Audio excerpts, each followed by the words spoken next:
El día de hoy te traigo un tutorial sobre Open Camera. Esta app está disponible en la Play Store como Open Camera. Al abrirla, nos muestra su interfaz moderna y bonita. Y primero, iremos a configurar los ajustes generales. Primero cambiaremos los cuadros por segundo, esto para que nuestro video se vea más fluido. Así que nos vamos a configurar los videos, en configuración de videos, y seleccionamos la frecuencia de fotogramas del video. Y aquí seleccionamos la que queramos. Generalmente en los dispositivos se ofrecen hasta 30 fotogramas por segundo, pero en otros de gamas más altas esto puede aumentar. Yo recomiendo que lo mantengan en 30 o 60, dado que el video puede fallar a la hora de grabar. Para que nuestra cámara tenga más opciones de edición, ahora nos dirigiremos a la opción Cámara AP y seleccionamos Cámara 2 AP. Con esta opción activa, tenemos más modos de fotografía y más opciones para configurar la exposición. Otro punto importante es el almacenamiento.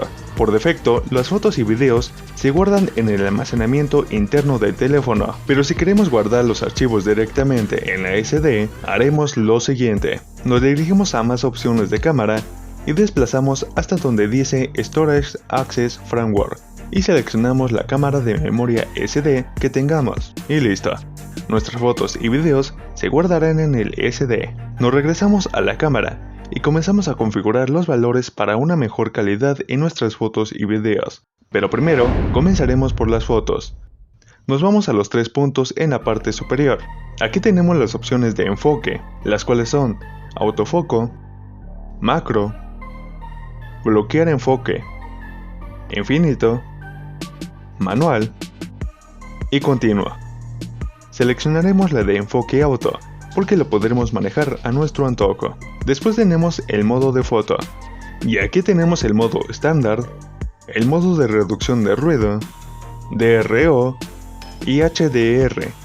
Aquí va a depender de cada quien, ya que si graban o toman fotos de noche y su cámara tiene mucho ruido, entonces optaría por la opción de reducción de ruido. Si quieren la imagen con más color, entonces iría por el HDR.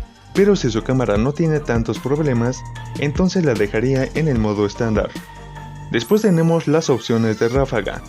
Tenemos la ráfaga rápida, el horquillado de exposición y el focus. Para cualquier opción de ráfaga que escojamos, debajo de la sección de resolución nos aparecerá el número de fotos que deseamos tomar.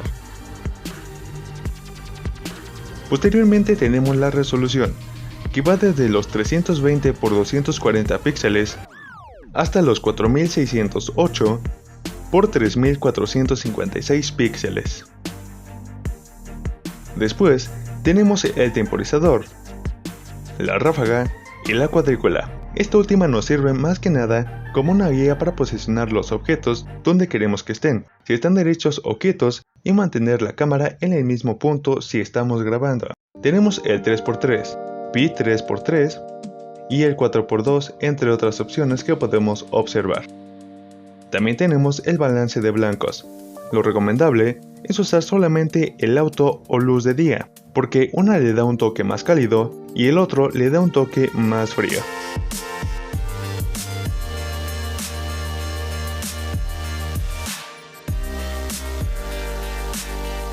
Y obviamente, esto va a depender del ambiente en el que estemos.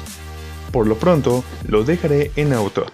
Bien, ahora tenemos el modo de escena, en el cual podemos seleccionar el modo nocturno, paisaje, retrato, estabilizador, etc. Pero mientras lo dejaremos igualmente en auto. Bien, ya que configuramos estas opciones, vamos al momento de la verdad, a configurar la exposición.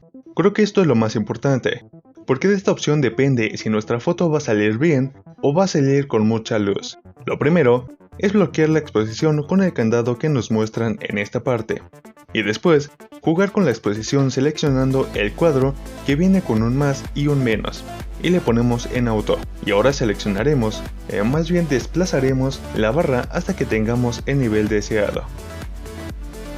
Ahora vamos con los videos. Y para esto la configuración viene siendo la misma. Un dato importante es que esta app en muchos dispositivos puede no contar con estabilizador digital. Si por defecto tu dispositivo cuenta con estabilizador en la cámara, pues que mejor, y los que no, pues tendremos que sufrir, pero para ello tendrás que usar una app externa como lo es Google Fotos. Una vez que guardes el video, puedes seleccionar la opción de estabilizar y listo, algo bastante sencillo. Otro dato importante es que si bien OpenCamera nos muestra la opción de grabar en 4K, si tu dispositivo graba en Full HD, de nada sirve poner la configuración de resolución en 4K, porque te saltará un error. O bien, puede que te permita grabar, pero no saldrá nada bien. La resolución 4K puede usarse en fotografías, pero no se notará mucho si tu cámara no lo soporta, así que ni te emociones por si te aparece esta opción. Un dato curioso sobre esta app es que en versiones anteriores nos permitía cambiar la cámara, es decir, cambiar el lente principal por otros secundarios que tuviera nuestro equipo. Realmente no sé si es en general o depende del dispositivo. A diferencia de la aplicación de cámara que viene por defecto en nuestro celular, esta nos da mucho más opciones que son las que ya hemos visto.